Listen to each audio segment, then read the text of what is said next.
Alright, wanted to talk about a couple leveling options um, for kind of, power leveling. If you get a max roll, GG, and look, if you go to their site, there's some leveling or there's some build guides, and then there's a option, I think they call it twink leveling, and when you click on that, a lot of times it'll show nothing. What you need to do is there's a little checkbox that says archived builds. Check that, and then you'll see a twink leveling guide that has, some gear, some gem combinations, things like that. They say archived because they only update those about once every 2 leagues, just because it's usually the same.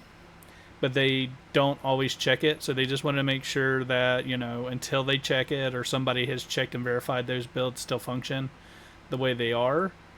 There's no massive patch note or something that completely just bricked one of the guides and everybody gets mad at them. They just mark them as archived, and then a couple weeks into the league, they'll double check them, make sure they still function. Usually, when they're running their own, um, second or third or fourth characters, they'll be running those same options and like, yep, nope, still works, or this doesn't work. What can we do, or what did I do to make this better?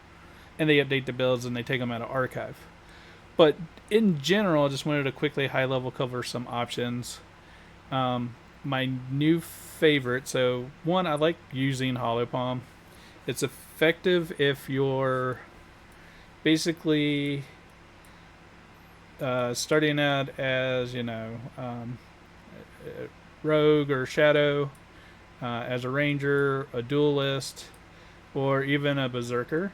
You have quick and easy access that takes you by, a lot of dexterity, takes you through stat wheels. It's only a couple nodes to pay across the bottom here, to get over to the attribute. Even if you're over here starting out as a marauder, duelist is just literally drops right out over, gets the hollow palm in like level 12, and then picks up the dexterity wheel like literally right afterwards. So definitely, if you're a duelist, I'd suggest hollow palm's the way to go. If you're a ranger, you have a couple options because you do have some nice access to some trajectories, additional projectiles. That you could run mana forged arrows, or just even like an elemental hit or something like that isn't terrible if you just don't like to build one way and then change or shift to another build, and you really just want to build into the build. Just focus on additional projectiles, and go from there. And then if you're, a shadow, I kind of like Hollow Palm as well for these. You're still really close, to get an additional non-val skill strikes if you're using a strike, which we'll talk about here in a minute. Um, so it's easy to do, and most of the time you're going to be going through these areas, so you're picking up a lot of decks. Um, it's not hard to jump here, and it's really not that much travel to back out of to come down and get the dex attribute wheel. But I can see it. There's a couple options. Some traps are pretty good. Traps and mines aren't bad, especially with the new reworked automation kind of setup, or trap automation for detonate mines, where you're just tossing and forgetting and it's setting them off. Um, so there's some options, but I still kind of like the hollow palm option for, even a shadow, largely on a part that, like I said, it's not much travel to get down here. You're gonna probably want to run precise techniques. It's so much damage, so easy to get because you'll be stacking decks. You're right here. You can take these nodes, even though these are kind of void off, to get your hollow palm like super early. That kind of stuff. The only place hollow palm doesn't function really well is if you're a witch that's going to be on this side of the tree. So, some witches come over and dump straight down to this side because they want the crits and all this other stuff that's kind of right around here. And if your tree's heavy there, again, it's probably about 15 nodes to get to all the juicy stuff for hollow palm. But it's still a lot of travel. I mean, that's a lot of travel, a lot of regrets to get all the way back out. You're not really efficient. So really, if you're a witch or a Templar, I say just go with brands. Brands are super strong, especially Armageddon brand. Just kind of work your way through the start, get to level 12, pick up Storm brand. Storm brand will carry you all the way through to Act 3 when you get Armageddon brand. And then Armageddon brand, when you're built into brands, will just basically clear the screen for you. And for bossing, you use brand recall. Brand recall will make all of your brands, which you can have. I think it's easy with the tree to have 5 out. All 5 or 6 brands will immediately just fall on top of the boss when you use brand recall, and that does a massive amount of damage in one shot. So super easy. Plus, they're also taking while you're evading, and then you just kind of flame dash on them, recall, flame dash away. Boss dies real super easy, or same for Templar. And you're going to be around, you're paving through most of this stuff anyways for 90% of the Witch and Templar builds. You're either getting, damage over time, you're picking up a certain curse, or you're going over to one of these elemental wills, anything like that. You're coming over here for, fires and stuff. So pretty much, or you're getting AoE. Even if you're doing minions are stacking right through and around this area. So Templars almost always come up and grab Cruel Preparation, sometimes Deep Thoughts and stuff if they're mana stacking. So your builds are going to be in these tree sections, and these tree sections have all the brand stuff nice and neat tucked away in this section right here. So I really say brand if you're Witch or Templar. Granted, these are just suggestions. So, but let's say you are a Marauder, Duelist, Ranger, and Shadow, and you are going the Hollow Palm stacking method, where basically you're going to we'll look at Mana Forged just for people who don't know real quick while I'm thinking about the bows and before I head on to everything else.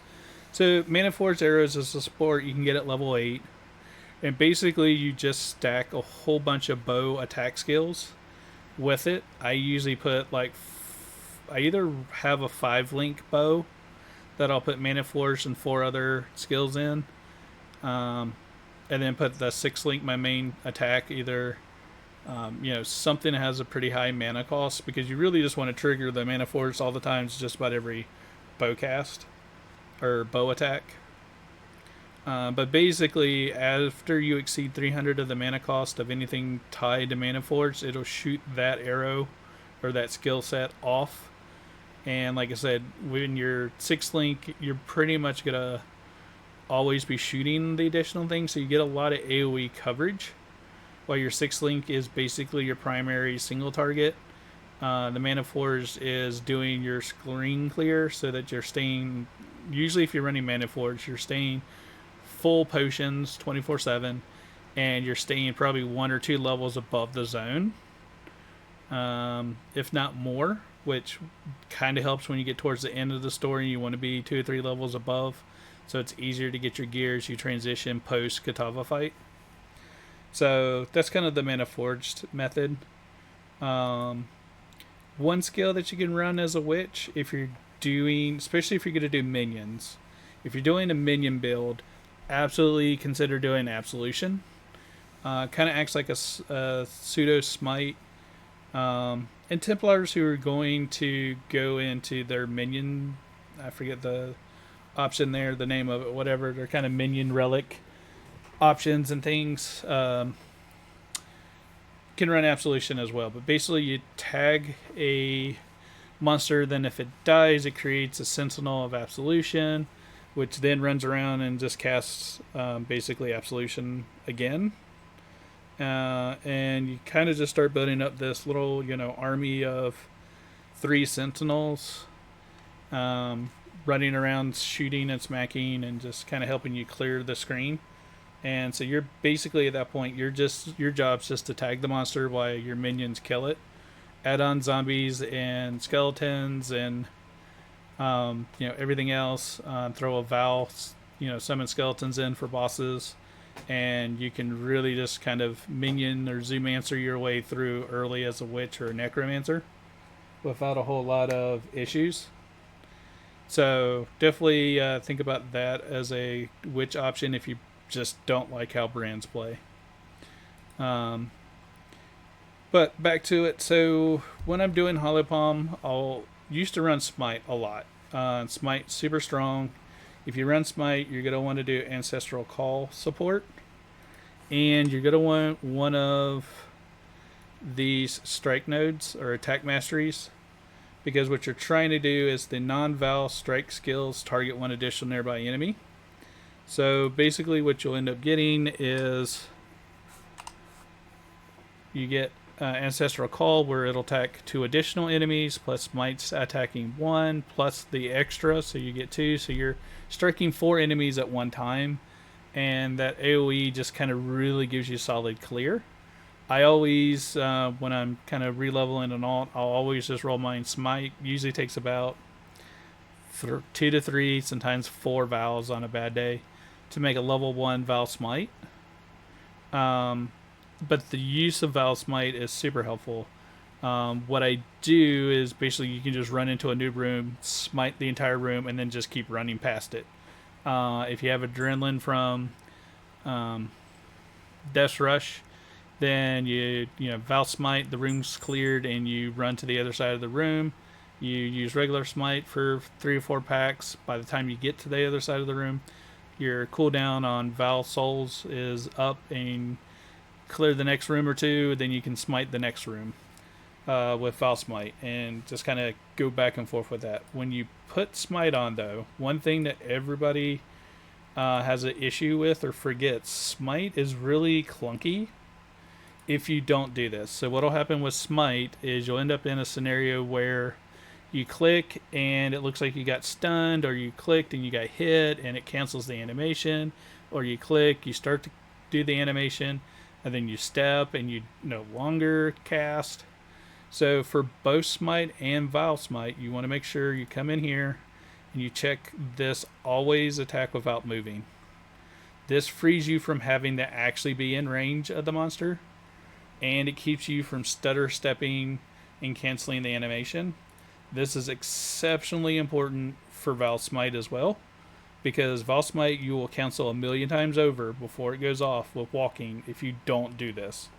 So just make sure you have both of those checked.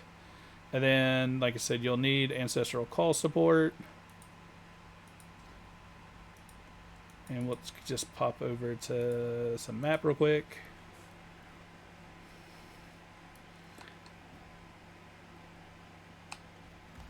Try and get to some monsters. So, let's see. So you can kind of see we're not going to do a lot of damage because we don't have anything really linked that's meaningful. See, we can kind of hit half the pack and we have a decent range. And that's a lot of that's because of Ancestral Call.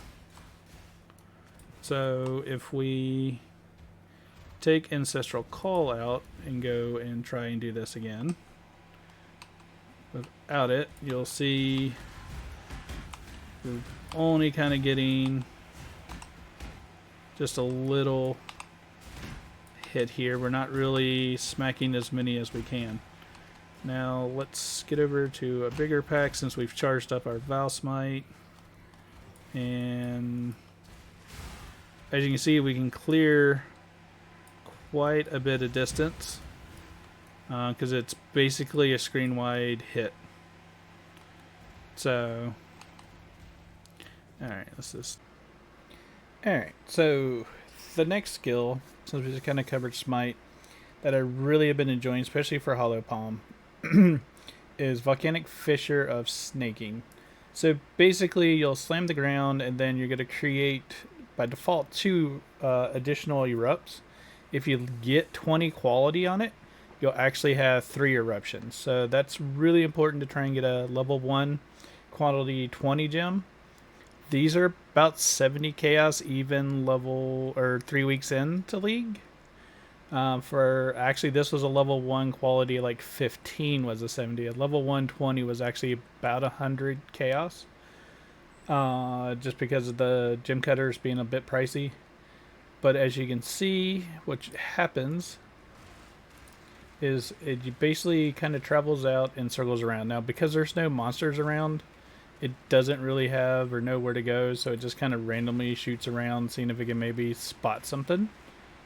So let's go find some enemies real quick. Show you kind of what this does here. And the nice thing is you kind of precast it if you even want to, and it'll kind of search out ahead of you because it's going to keep looking for monsters. And you can see it kind of travels back and forth through a pack. So it kind of goes out and back if there's nothing around. Or it'll travel all the way around, you know, a monster pack, basically.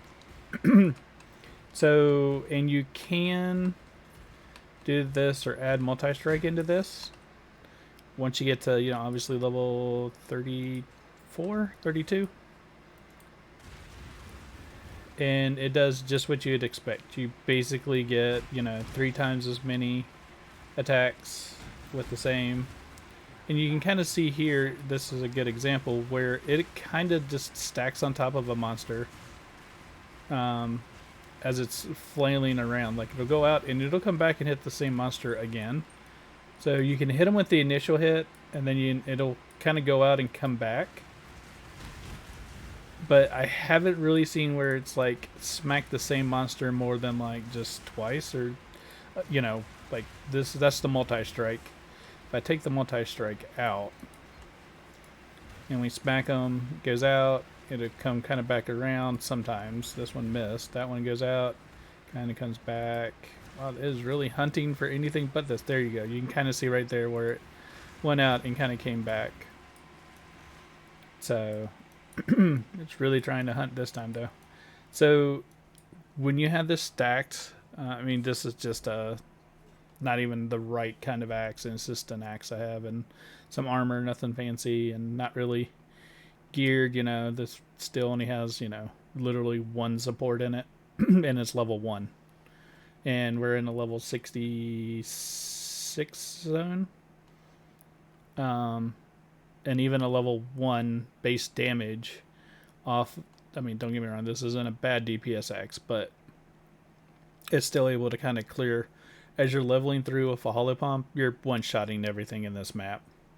And it's just scaling through and smashing everything. So that, plus the Mana Forge options that we talked about, the leveling with Absolution, if you're kind of a mage, Templar, or using brands, are some of the ways I really enjoy leveling through campaign.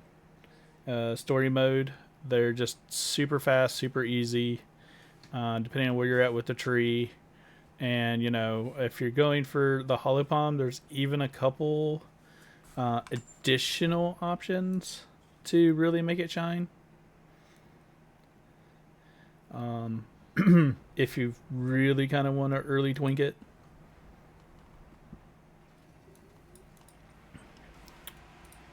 Because you can usually grab or just make a 5-link brisk wrap, which you can run at level 32. And a 5-link brisk wrap at level 32 is really super ultra strong.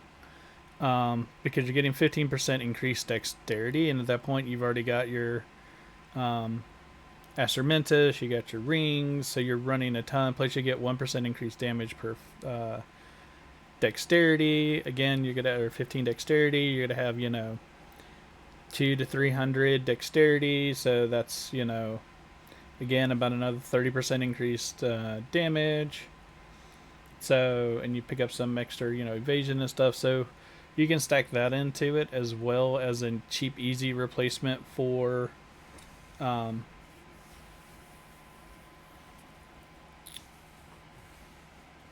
the Talrashas, the tabbies, and then that'll get you, you know, going really well. I find brisk wraps pretty much, especially if you make it a 6-link, that'll carry it into early reds. With holopalm, without the damage falling off, without a brisk wrap, your damage falls off really, really quick. By the time you get into white maps. Well, I say that with Smite's damage falls off with volcanic fish or snaking, its kind of damage doesn't fall off nearly as bad, and smite doesn't fall off quite as bad. It's good to yellow maps now, with the boost to its damage ratios, but smite didn't get nearly as much boost as some of the other skills did. So, but just a quick little video, kind of put that together, covering some of the topics and ways or skills that I like to pick. As you can tell, though, Volcanic Fisher needs to be, level 12 before you can use it. So I usually just use the Smite, because at level 1, you Smite till I get to level 12, and then depending on which class you start, by level 12 you should be able to go ahead and get to an option for the one with nothing, which gives you Hollow Palm, and get that started by about the time you hit Volcanic Fissure, and at that point you're good to go, just to rock through the rest of the maps. The one thing that you'll probably want, if you can, is find some kind of mana leech nodes. So if you're in this part, if you're Ranger or Shadow or something, try and grab one of these. Hit this, life and mana hit. Grab this plus Clever Thief. Super helpful. If you're down around here, there's these nodes. Going blind, they moved them right here. Life and Mana Leech, pretty much just need that one because it's a 0.4. I think these aren't quite as strong. Yeah, these are just gained life and mana per hit, and this is actually percentage. This percentage is enough to cover you with just the 1 point. If you're a Marauder, and you've probably got to pay through or nearby because you're going to try and get Precise Technique and this Swiftness anyways, just grab this. It's just one travel node over and up, or 2 to get it. If you're trying to be kind of fancy and you're running Absolute Technique, or you're doing some kind of build over here where you're doing attacks, or you're a Marauder and you really just don't want to pave all the way down because you're really trying to pave up, and you're really just paving up to grab this Dexterity, live off this Dexterity, and grab this Dexterity, and skip coming across to all of this, which you can do. That works for Marauder. If you're doing that, one thing you can do is on your Astramentus, or if you don't want to have to pave over to this, Clever Thief is super cheap. It's literally clear, a verdant, and a purple. And that gives you 1%, and basically just fixes all your mana stuff at level 1 or whatever your amulet is. So that's super easy enchant to run on any amulet that doesn't cost anything to do. It's not expensive at all, and that will solve any of your life and mana sustain through, really regardless of where you are on any of the tree, or any of your starting classes, no matter what you do. If you basically are doing any kind of attack, whether it be bow, weapons, wand attacks, any of that kind of stuff, Clever Thief, anoint it, and you're basically golden for never having to worry about your mana, or life, really. But anyways, just wanted to provide some insight onto some of the skills I enjoy kind of power leveling with, that are super efficient, super fun, go really quick, that kind of things. But anyways, please remember to like and subscribe. I'm going to try and release more of these kind of tutorial videos, knowledge videos for some newer players. I know that we've got a bunch new as POE 2 starts to kind of ramp up and head into beta. But even some of my new guild members that we bring in, those types of things, always ask questions about, well, how do I do this? Am I more efficient? What can I do? And so hopefully in my next video I'm going to be kind of going through a whole bunch.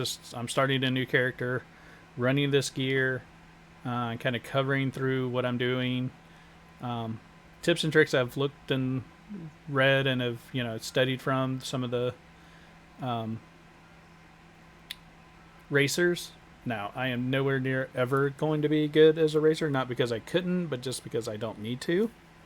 I ran story mode more than I care to admit. One league, I ran it 32 times in one league, just to give you an idea. So, but anyways, we'll talk about that in the next video.